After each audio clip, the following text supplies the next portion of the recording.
Hello नमस्कार बच्चों, स्वागत है आपका फ्री ऑनलाइन एकेडमी पे। आगे बढ़ते हुए अब हम देखेंगे क्लास 9वीं का NCERT बुक, जिसमें से हम देखेंगे भूगोल का यह पार्ट 1 है और हमने यहाँ पर चैप्टर 1 को लिया है। अकॉर्डिंग टू सिलेबस चूँकि हम ऑब्जेक्टिव प्रश्नों को हल कर रहे हैं तो हो सकता है सारे प्रश्नों को हम एक्सप्लेन ना कर पाएँ, जिस वजह से आपके कुछ डाउट हो सकते हैं या फिर हो सकता है कि सारे प्रश्नों को आप नहीं समझ पाएँ। हो सकता है आपके मन में कुछ सवाल खड़े हों, ये कैसे हुआ, इसका मतलब क्या होता है, इसका कहने का मतलब क्या है, इसे मैं जानता ही नहीं हूँ। अगर इसको डिटेल में आपको जानना है तो एक बार बुक पढ़ लियो। अगर आपके पास बुक पढ़ने का समय नहीं है तो वीडियो को 2-3 बार देख लियो। हमने यहाँ पर मोस्ट इंपॉर्टेंट और सेलेक्टिव प्रश्नों को लिया है। एग्जाम की दृष्टि से एक भी ऐसा प्रश्न नहीं है जो बाहर जाए, तो वीडियो में बने रहिए और अंत तक देखिए।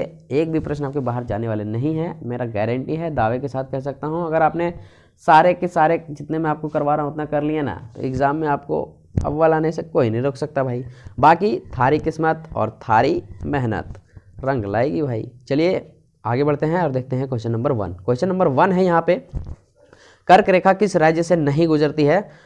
ऑप्शन राजस्थान, उड़ीसा, त्रिपुरा, छत्तीसगढ़। तो कर्क रेखा उड़ीसा से नहीं गुजरती है, बाकी गुजरती है किससे किससे? राजस्थान से गुजरती है, त्रिपुरा से गुजरती है, छत्तीसगढ़ से गुजरती है। जानकारी के लिए बता दूं, कर्क रेखा टोटल 8 राज्यों से होकर गुजरती है। वो 8 राज्य कौन कौन से हैं, इसे याद करना बेहद ज़रूरी है।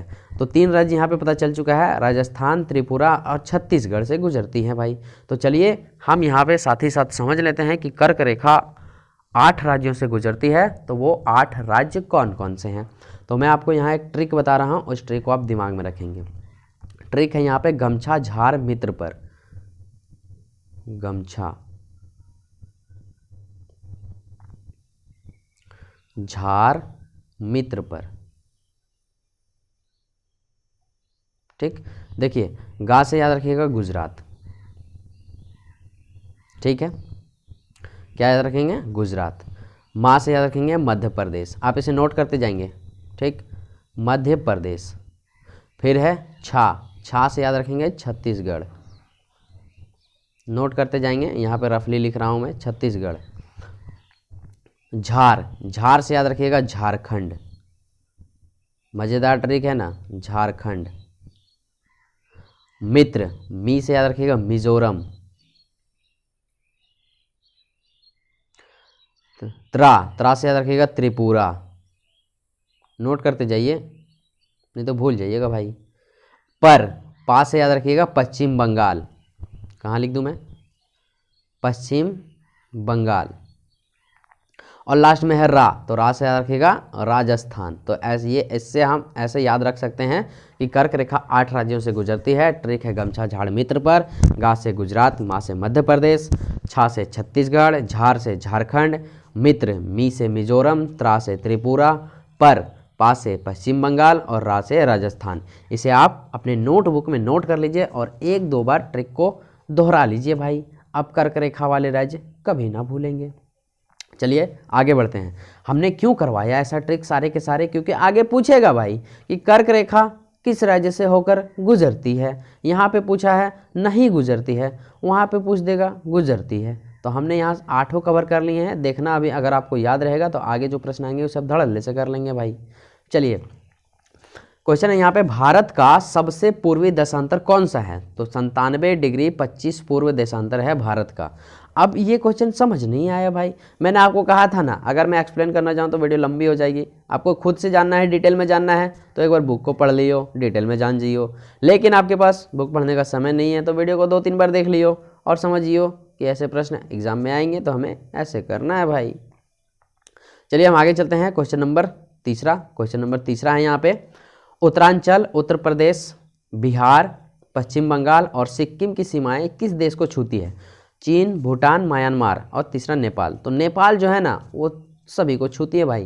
देखिए आप जब भारत के मैप को देखते हैं, भारत के मैप कुछ इस प्रकार से होती है, ड्राइंग गंदी है संभाल लेना लाइकर बन गया। तो देखिए इधर जो होती है नेपाल होती है, ठीक है। और उत्तर प्रदेश जस्ट यहाँ पे उत्तर प्रदेश है, फिर बगल में बिहार है, पश्चिम बंगाल आपका थोड़ा सा नीचे है और फिर सिक्किम यहीं ऊपर में है। तो ये जो आर देखेंगे, चाइना तो ऊपर में है ना, भूटान यहीं पे रहती है, म्यांमार इधर नीचे है। आप एक बार भारत के मैप को देखेंगे और ये सारे सवाल आपके दूर हो जाएंगे अगर आपने अच्छे से देख लिया तो। फिलहाल आपको मैप नहीं है आपके पास या फिर नहीं पता चल रहा है तो आप याद रखेंगे इस प्रश्न को, उत्तरांचल, उत्तर प्रदेश, बिहार, पश्चिम बंगाल और सिक्किम की जो सीमाएं हैं वो नेपाल को छूती है भाई। चलिए आगे बढ़ते हैं क्वेश्चन नंबर 4 के ऊपर। इसके सारे PDF आपको डिस्क्रिप्शन में मिल जाएंगे, आपको नोट करने की ज़रूरत नहीं है, सारे PDF आपको डिस्क्रिप्शन में मिल जाएंगे, आप वहाँ से डाउनलोड कर सकते हैं और वहाँ से नोट कर सकते हैं। वीडियो को पूरा आ गए हैं तो एंड तक देखिए, 2-3 बार देखिए। ग्रीष्मावकाश में आप यदि कवरत्ती जाना चाहते हैं तो किस केंद्र शासित क्षेत्र में जाएंगे? ग्रीष्मावकाश मतलब गर्मियों की छुट्टी में आप कवरत्ती जाना चाहते हैं तो कहाँ जाएंगे?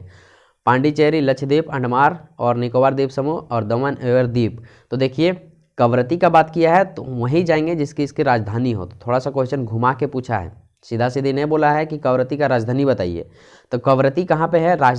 लक्षद्वीप में है, लक्षद्वीप की राजधानी है कवरत्ती, तो हम कवरत्ती जाना चाहेंगे भाई। अच्छा,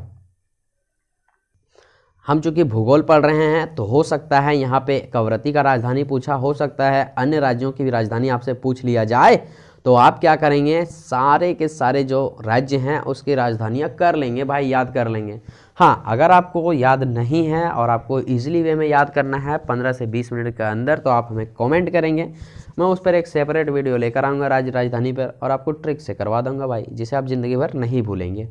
क्वेश्चन नंबर 5 घुमाया हुआ क्वेश्चन है और कुछ नहीं, इतना लंबा सिर्फ देखने में लग रहा है। मेरे मित्र एक ऐसे देश के निवासी हैं जिस देश की सीमा भारत के साथ नहीं लगती है, ठीक है, आप बताएं वह देश कौन सा है अथवा इसमें किस देश की सीमा भारत के साथ नहीं लगती है।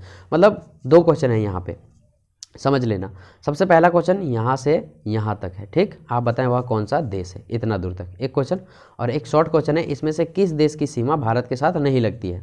तो समझ लेना, हमने आपको कहा ना भारत का मैप आप अगर देखेंगे तो सारे प्रश्न इजीली क्लियर हो जाएगा। भूटान लगते हैं, बांग्लादेश लगते हैं, नेपाल लगते हैं, ताजिकिस्तान नहीं लगता है, ये भारत के साथ साझा नहीं करता है। अच्छा, भारत के साथ सीमा साझा करने का मतलब क्या हुआ? मतलब भारत के साथ सटे हुए देश है, भूटान सटे हुए देश है, बांग्लादेश सटे हुए देश है, नेपाल भी सटे हुए देश है, ताजिकिस्तान है जो नहीं सटा है भाई। चलिए हम इसे ट्रिक से याद कर लेते हैं, लेकिन ट्रिक बताने से पहले मैं आपको इसके डिटेल बताना चाहता हूँ, क्योंकि ट्रिक इसी पे लागू होगा, बाकी सब पे नहीं। देखिए यहाँ पे ये प्रश्न पूछा गया है और आपके एक प्रश्न पूछ लिए गए हैं ना। यहाँ पे भारत के साथ सीमा जितने भी देश साझा करते हैं, मैं सभी देशों को बता देता हूँ। तो वैसे 8 देश हैं जो भारत के साथ सीमा साझा करते हैं। वो कौन कौन से देश हैं समझ लेना भाई। तो वो सबसे पहले नंबर पे आता है पाकिस्तान। आप नोट करते चलेंगे, जो भी मैं हैंड राइटिंग दे रहा हूँ उसे नोट करते चलेंगे, क्योंकि ये PDF में नहीं मिलेगी। पाकिस्तान, दूसरा अफगानिस्तान, ये सब भारत के पड़ोसी देश हैं, भारत के साथ सीमा साझा करते हैं, भारत के साथ सटे हुए देश हैं। फिर है चाइना, जिसे हम लोग चीन बोलते हैं। अच्छा, चीन और चाइना में कन्फ्यूजन नहीं होना है, दोनों एक ही देश का नाम है भाई। जैसे एक ही गुड़िया का 2 नाम रहता है, गुड़िया, छोटी, है ना, इसी प्रकार से चाइना और चीन है भाई। फिर है नेपाल। टोटल 8 देश हैं जो भारत के पड़ोसी देश हैं, नेपाल। और फिर है भूटान, बांग्लादेश। अब भारत का मैप देखेंगे ना तो डिटेल में याद हो जाएगा भाई। हाँ, हम यहाँ से इधर से नीचे तरफ से उठे हैं और ऐसे से उठे हैं और ऐसे जा रहे हैं पूरा भारत के देश को लेकर के। कितने हुए? 6 हुए। अब एक ठो है आपका म्यांमार, इधर आ जाएंगे दाहिने साइड में पूर्व की ओर, म्यांमार हो गया। और लास्ट में है श्रीलंका। श्रीलंका तो आप सभी जानते होंगे, नीचे झुला हुआ रहता है श्रीलंका। कितने हो गए श्रीलंका? तो देखिए कितने हो गए? 8। पाकिस्तान, अफगानिस्तान, चीन 3 तो हुआ, नेपाल, भूटान, बांग्लादेश 6, म्यांमार और श्रीलंका 8। तो ये 8 ऐसे देश हैं जब भारत के साथ सीमा साझा करते हैं, या आप ये कह लें कि भारत के पड़ोसी देश हैं। बातें समझ में आई तो आगे बढ़ें, इसे आप नोट कर लेंगे अपने नोटबुक में, ये PDF में नहीं मिलेगी। चलिए आगे बढ़ते हैं, वीडियो को रोकिए और इसे नोट कीजिए। छठा प्रश्न है, भारत के किस गोलार्ध में स्थित है? भारत देश किस गोलार्ध में स्थित है? तो उत्तरी गोलार्ध में जो है सो भारत स्थित है। अब देखिए इसे याद कैसे रखा जाए। अब देखिए भारत देश के जितने भी लोग होते हैं ना, वो गोल करने के लिए अगर मैदान में उतरते हैं, फुटबॉल खेलते हैं ना, तो वो गोल करने के लिए तुरंत उतर जाते हैं मैदान में। अरे मैं करूँगा, खेलने के लिए उतारू रहते हैं, तुरंत मैदान में उतर जाते हैं। उत्तरी है ना, उत्तरी। तुरंत मैदान में उतर जाते हैं। क्यों भाई? अरे उसे गोल करना है, उसे खुद से गोल करना है, उसे देखना नहीं, उसे गोल करना है। तो अगर ऐसा पूछा जाए ना भारत देश किस गोलार्ध में स्थित है, तो अब समझ जाना गोल करने के लिए तुरंत उतर जाते हैं मैदान में। हाँ, गोल करने के लिए तुरंत मैदान में उतर जाते हैं, उत्तरी गोलार्ध। हो गया ना कवर भाई? आपको एक बार दिमाग में इमेज बनाना है, बाकी बात आपके एग्जाम में जो भी प्रश्न आएंगे आप उसे कर लेंगे भाई। भारत की मानक मायोत्तर कितने डिग्री का माना गया है? तो 82.32 पूर्व भारत का मायोत्तर डिग्री माना गया है। आप इसे याद रखेंगे, 82.32 डिग्री पूर्व। वैसे इसको हम पढ़ेंगे 82.32 डिग्री। ओके, तो कुछ ऐसे प्रश्न हैं जो आपको याद रखने पड़ेंगे और आपको याद रखना ही है। भारतीय भूभाग का कुल क्षेत्रफल लगभग कितना है? 32.8 लाख वर्ग किलोमीटर है पूरा भारत का क्षेत्रफल। यानी हमारे भारत का जितना भी क्षेत्रफल है वो है कितना? 32.8 लाख वर्ग किलोमीटर। इस पर कोई ट्रिक नहीं, आप इसे याद रखेंगे ऐसे ही, क्योंकि भारत देश है हमारा और उसका क्षेत्रफल आपको पता नहीं है तो क्यों रहते हो भारत में भाई। 9वां प्रश्न है, कौन सा देश क्षेत्रफल में भारत से बड़ा नहीं है? ऑस्ट्रेलिया बड़ा है, ब्राज़ील बड़ा है, रूस बड़ा है, श्रीलंका जो है सो छोटा है भाई, देखने से ही पता चलता है, तब से याद रखेंगे। नेक्स्ट प्रश्न, अच्छा प्रश्न, कर्क रेखा किस राज्य से गुजरती है? हमने आपको ट्रिक बताया था, ट्रिक को याद कीजिए भाई और देखिए। तो गमछा झाड़ मित्र पर, गमछा झाड़ मित्र पर उड़ीसा नहीं होगा, बिहार भी नहीं होगा, मेघालय भी नहीं होगा, होगा क्या? झारखंड। गमछा झार से झारखंड। हो गया ना कवर? तो मैंने इसलिए आपको बताया था भाई 8 राज्यों से गुजरती है, आप इसे याद कर लो। ट्रिक क्या था? गमछा झार मित्र पर, गा से गुजरात, मा से मध्य प्रदेश, छा से छत्तीसगढ़, मित्र मिजोरम त्रिपुरा, पा से पश्चिम बंगाल, रा से राजस्थान। तो ऐसे याद रखेंगे भाई। नेक्स्ट प्रश्न है क्वेश्चन नंबर 11, भारत का क्षेत्रफल विश्व के कुल भौगोलिक क्षेत्रफल का कितना प्रतिशत है? तो मात्र 2.4% है। मतलब पूरे विश्व को अगर देखा जाए तो हमारे भारत में जितनी भी भूमि है ना वो कितनी है? 2.4%। मतलब ये 2.4% जो है वो 8 लाख वर्ग 8.32 लाख वर्ग किलोमीटर के बराबर है। हाँ, भारत का भौगोलिक क्षेत्रफल कितना है? 8.32 लाख वर्ग किलोमीटर। और अगर परसेंटेज में पूरा विश्व का देखा जाए तो 2.8% है। आप इसे याद रखेंगे अपने माइंड में, इसकी कोई ट्रिक नहीं है भाई, क्योंकि अब भारत देश में रहते हैं और भारत का ही पता नहीं है तो क्यों रहते हो भारत देश में। नेक्स्ट क्वेश्चन नंबर 12, भारतीय मानक समय IST, Indian standard time GMT या यूनिवर्सल टाचम से कितने परे या आगे पीछे है? तो आप इसे याद रखिएगा, भारतीय मानक समय इंडियन स्टैंडर्ड टाइम जो है सो यूनिवर्सल टाचम से 5 घंटे 30 मिनट आगे रहती है और ये फिक्स है।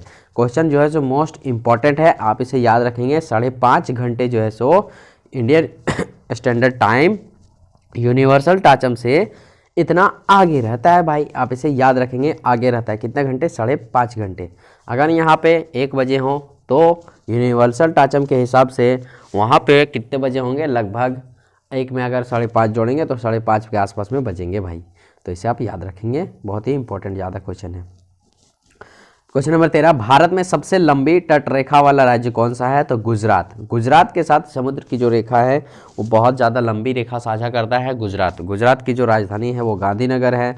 गांधी जी यहीं के हुए, मोदी जी यहीं के हुए। तो गुजरात जो है ना बहुत ही पवित्र भूमि है भाई, आप इसे याद रखेंगे। मेन क्वेश्चन क्या था? भारत में सबसे लंबी तट रेखा वाला राज्य गुजरात। अब इसे याद कैसे रखेंगे? अब देखिए, याद रखने के लिए मेरे पास बहुत से ट्रिक है ना। देखिए, लंबी तट रेखा, अब देखिए रंबी, अब देखिए गाना निकला ना, राता लंबिया लंबिया लंबिया लंबिया रे। तो देखिए लंबिया रात क्या है? लंबी है, तब तो वो गाया लंबिया लंबिया रातें। तो देखिए गुजर गई रात, लंबी रात थी लेकिन गुजर गई भाई। लंबी रात थी लेकिन किसी तरह गुजर गई। तो आप इसे याद रख सकते हैं, रातें जो होती है ना वो लंबी होती है। चलिए आगे, अभी मौसम भी ठंड का है तो रातें लंबी हो, इसमें कोई शक नहीं है भाई। क्वेश्चन नंबर 14 है, इनमें से कौन देश भारतीय उपमहाद्वीप देशों की गिनती में नहीं आती है? भारत आती है, पाकिस्तान आती है, बांग्लादेश है, यहाँ बांग्लादेश है ये। चीन जो है सो भारतीय उपमहादेश देशों की गिनती में नहीं आती है, आप इसे याद रखेंगे। अब देखिए याद कैसे रखेंगे, तो चाइना जो है ना वो थोड़ा भारत देश के ऊपर में है भाई, एकदम इधर है इधर, तो ये कैसे आएगा, सिंपल सी बात है। नेक्स्ट प्रश्न, वर्तमान स्थिति के अनुसार कौन सा कथन सही है? भारत में 28 राज्य और 29 केंद्र शासित प्रदेश हैं, ये अभी के हिसाब से सही है। 9 केंद्र शासित प्रदेश है, सॉरी, देखिए 25 राज्य तो होगा नहीं, 29 राज्य, 5 केंद्र शासित प्रदेश होगा नहीं, 7 केंद्र शासित प्रदेश पहले था, अभी कितने हो गए हैं? 9 हो गए हैं भाई, 9 हो गए हैं, 28 राज्य और 9 केंद्र शासित प्रदेश। इसलिए ये प्रश्नों को हमने यहाँ पे पिक किया है कि हो सकता है ये भी प्रश्न आपसे पूछ लिया जाए, तो क्या करेंगे? जवाब देंगे भाई, जवाब देंगे। नेक्स्ट प्रश्न, भारत और श्रीलंका को अलग करने वाला जल संधि कौन सा है? तो इसका करेक्ट आंसर हो जाएगा पाक जल संधि। अब ये जल संधि क्या है? तो दो देशों के बीच अगर पानी हो, दो देशों के बीच महासागर हो और उसे अलग करे महासागर, दो देशों को अगर सागर या नदियां अलग करे, उसे कहते हैं जल संधि भाई। तो पाक और श्रीलंका, भारत और श्रीलंका के बीच देखेंगे है ना महासागर, 7 समुंदर पार में तेरे पीछे पीछे चला आया, तो ये जो है सो 7 समंदर है, इसे कहते हैं पाक जल संधि भाई। अब इसे याद रखेंगे, भारत और श्रीलंका को अलग करने वाला जल संधि क्या है? पाक जल संधि। क्षेत्रफल की दृष्टि से भारत का विश्व में क्या स्थान है? तो 7वां स्थान है क्षेत्रफल की दृष्टि से भारत का। चलिए, तो इसी के साथ होता है प्रश्न आपका खत्म, और मैं आशा करता हूँ सारे प्रश्न आपको समझ आए होंगे। कुछ कुछ ऐसे प्रश्न होंगे जो हो सकता है कि आपको कन्फ्यूजन कर रहे होंगे, तो मैं आपको कहता हूँ कि उस प्रश्न को आप अच्छे से दिमाग में बैठा लीजिए। एग्ज़ाम में आप अगर कहीं आता है तो आप उसे ईजिली से सॉल्व कर पाएंगे भाई। वीडियो में नए हैं तो एक सब्सक्राइब कर दो, एक लाइक कर दो, दोस्तों के साथ शेयर नहीं करना है मत करो, लेकिन एक सब्सक्राइब और लाइक कर दो, साथ ही बेल आइकन को दबा दो ताकि इस तरह के और भी वीडियो हम डालेंगे तो सबसे पहले आपको मिले भाई। मिलते हैं अगले वीडियो में, तब तक के लिए जय हिंद, जय भारत।